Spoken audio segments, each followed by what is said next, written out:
আর এইদিকে কিন্তু বোন এতক্ষণ ভাজছিল। বোন তুমি কি এবার পড়াশোনা করতে চলে যাবে নাকি? ক্লাস আছে, বাহ। দিদির সাথে কি সলা পরামর্শ হচ্ছে? কিছু মনে ঘুষ ফুস চাইছে নাকি দিদির কাছ থেকে?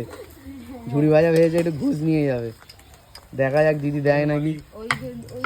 এই তো ঘুষ ওখানে বলে দিয়েছে রয়েছে, বোন এবার চলে গেছে। আর তোমার হাতটা দেখছি তো মেয়েদের হাতটা নরম আর সফট হয়, তোমার এটা কি হয়েছে? পুরো তো কড়া পড়ে গেছে তো ছেলেদের মতন। একটু দেখাও দেখি হাতটা, এটা পুরো কড়া পড়ে গেছে গো। কাঁপছে কেন হাতটা? তো খাসি নাচাতাম এতদিন, এটা তোমার হাতই কাঁপছে।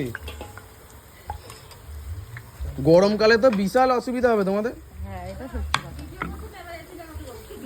এসি লাগিয়ে দেবো আমরা। এসিতে তো হবে না, এসিতে ঝুড়ি ভাজা হবে না, এসিতে হবে না। একটা আইফোন কিনলে কিন্তু হয়ে যাবে ঝুড়ি ভাজাটা তাড়াতাড়ি। তারপরে হচ্ছে গিয়ে এখানে এসি লাগাতে গেলে তো এখানে পুরো ঘরটা আটকাতে হবে। এসি